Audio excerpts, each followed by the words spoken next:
Ok, dernière partie sur ce cours.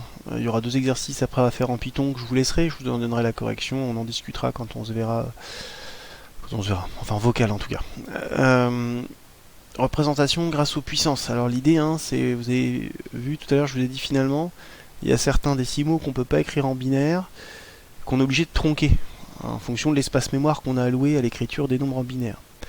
Et du coup, ça pose problème si on a des très grands nombres à écrire ou des très petits nombres à écrire. On va parfois des fois être gêné par la taille qu'on laisse. Du coup, on va utiliser les notations puissance. Alors attention, c'est un peu plus subtil que les puissances de 10. Alors je vais essayer de vous expliquer ça.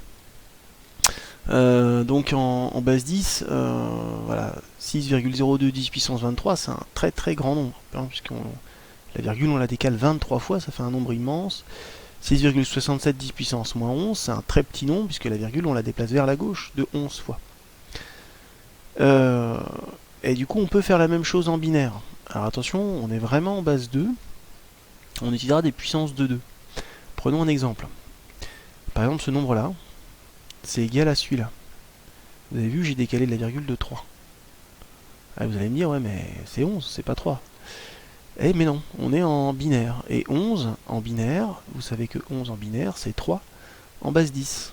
Et du coup, le 2 puissance 11 veut dire un décalage de 3, tout simplement. Bon, si vous comprenez ça, c'est pas plus compliqué que ça. Ici, le 10, c'est 2. La présence du moins veut dire que je décale la virgule euh, eh ben, vers la gauche. Hein, ok. Ici, je l'ai décalé vers la droite pour passer de là à là. Et là, je la décale vers la gauche pour passer de là à là. Voilà. Bah, c'est un peu anecdotique, ayez compris ça. Normalement, on vous embêtera pas forcément beaucoup avec. Mais dans le Socrative, vous aurez quand même une question là-dessus. Hein, donc ayez compris, hein, les puissances, elles sont bien codées en binaire. Hein. Le 11 correspond à 3, décalage de 3. Le 10 correspond à 2, décalage de 2. Et le signe de la puissance, c'est le sens de décalage. C'est positif. Pour passer de ça à ça, je décale vers la droite. Quand c'est négatif, je décale vers la gauche. Là alors c'est pareil, c'est une suggestion, c'est dans le programme. Vous n'êtes pas censé le savoir, c'est hors programme en fait. Mais on vous dit, voilà, vous pouvez fouiller là-dessus, vous aurez, si ce domaine-là vous intéresse, plus de questions. Un exercice que je vous laisse, la correction est dessous, je vous laisse le faire, c'est surtout pour illustrer le commentaire qui est en dessous.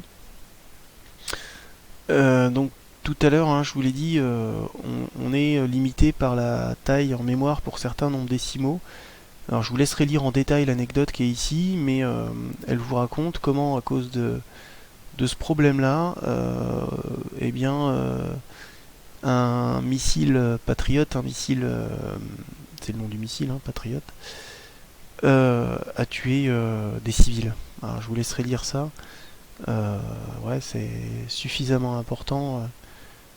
En tout cas, vraiment, il faut comprendre qu'en informatique, la taille mémoire et cette histoire de calcul, ça a l'air très anecdotique, ça a l'air très éloigné de Python et des langages de programmation, mais c'est une chose très sensible quand on fait des choses très précises. Hein. Vous avez le même genre de problème sur les problèmes de lancement de fusée.